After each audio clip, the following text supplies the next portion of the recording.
everyone, Big GT fan here, back again. We're going to do another review today because Game Pass is going to run out tomorrow. So I'm going to do the Mad Max XB GT Pursuit Special Interceptor for people that know it as both. So let's get into it. Righto, scale it down a bit so you can see better. Righto. Oh, it's a bit grainy. Go back there. Okay, right. Now this was the XB GT Interceptor. Started out as a Polar White XB GT when George Miller got the go-ahead for Mad Max in 1979.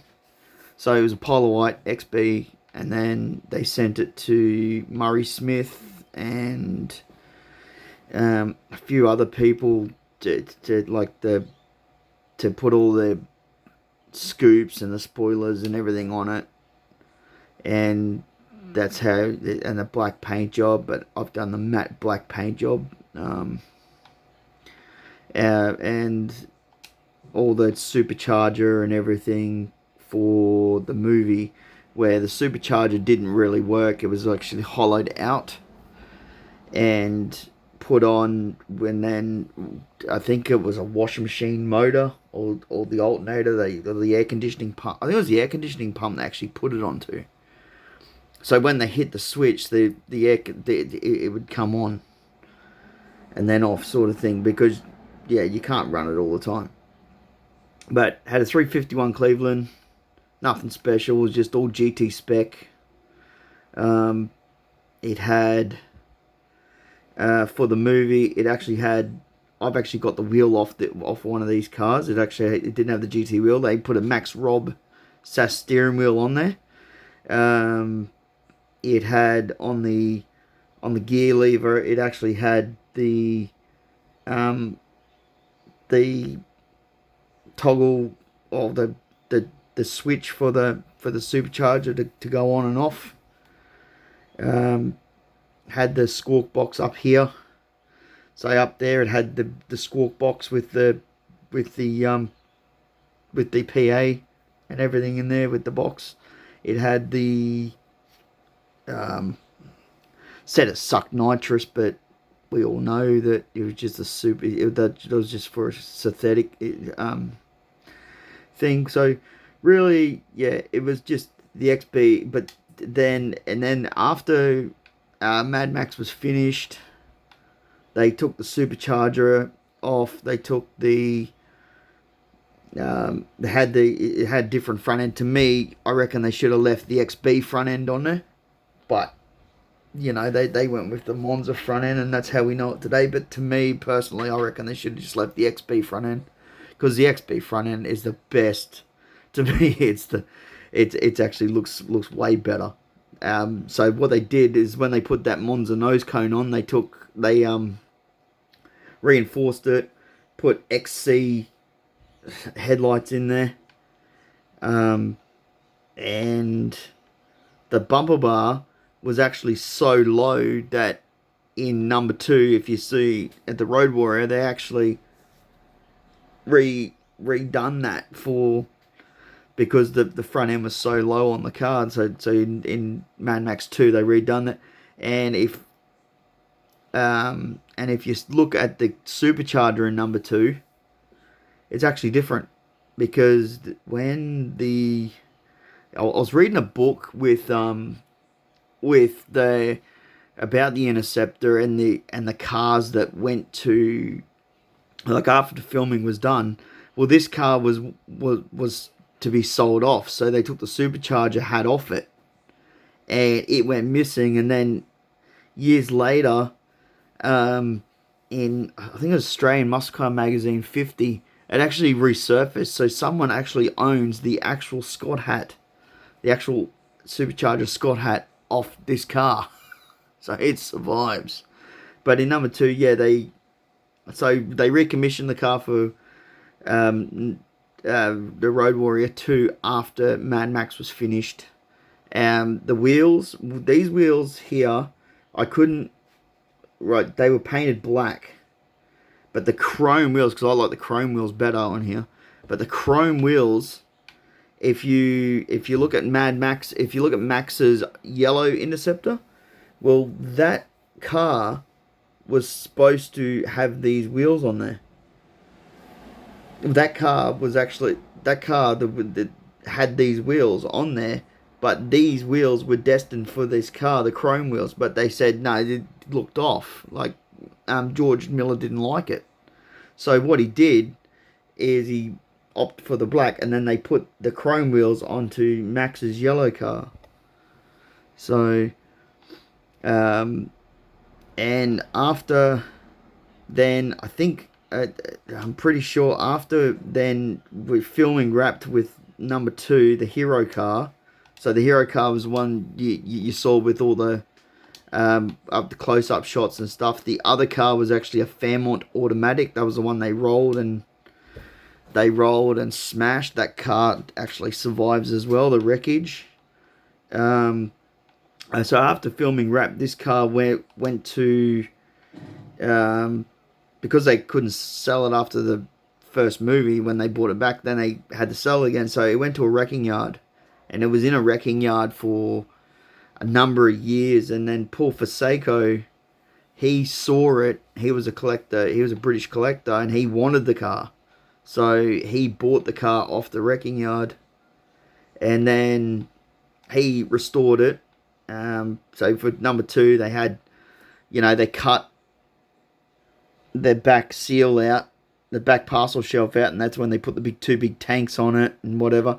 So how it is now is it's still got the tanks and everything, still got everything in there, but it's actually restored like the first movie. So from the front end, it's got all the Monza front end, all the correct it's got all the correct bumper bar and everything from Mad Max, and then Mad Max 2, the Road Warrior, from the back. So it's got no boot lid. It's just got the two big tanks in there. It's got the Dinky Dye dog food. It's got the spare tire and everything on the back there. So yeah, it's a mixed mash of 1 and 2. So and then they bought it back for Fury Road, but yeah, they killed it off within, I think it was a minute of the movie, and then they done that big souped up bloody thing. But I wasn't really a fan of the road. I wasn't really a fan of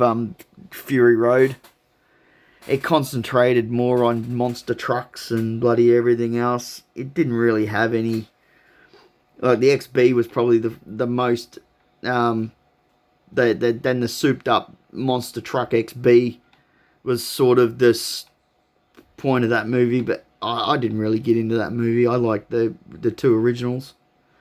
And after that, the car went into hands of another person. Now it's in Orlando, Florida, in a museum. So hopefully one day it can get back to Australia, because we need this car back.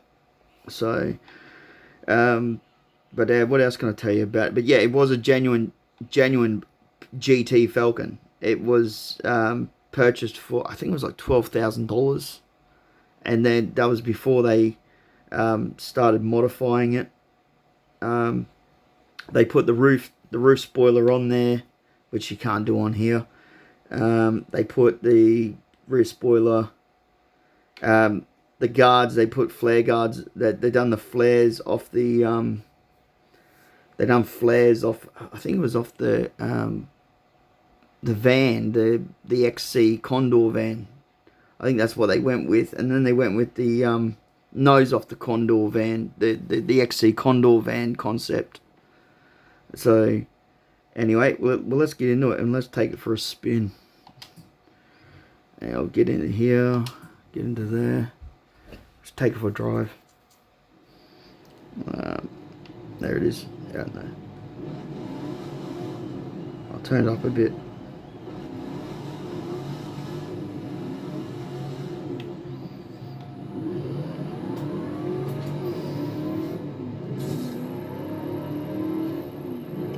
Handled all right for the day. We'll get on the right side of the road.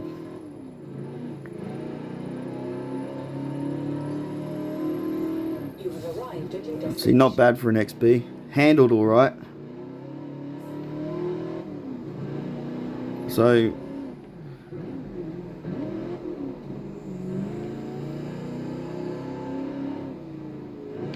let's take for a bit of a test drive. We'll go up through here. So, 4-speed top loader. Pretty standard. Just had that bloody... that... See, I can't even... that menacing with that supercharger.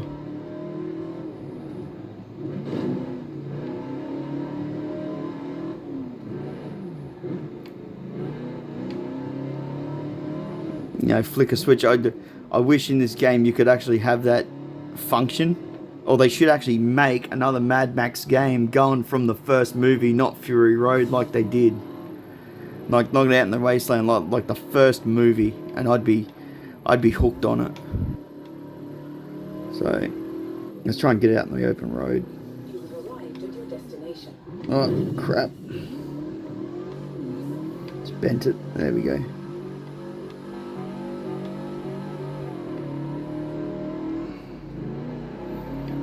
Get out of the bloody streets. But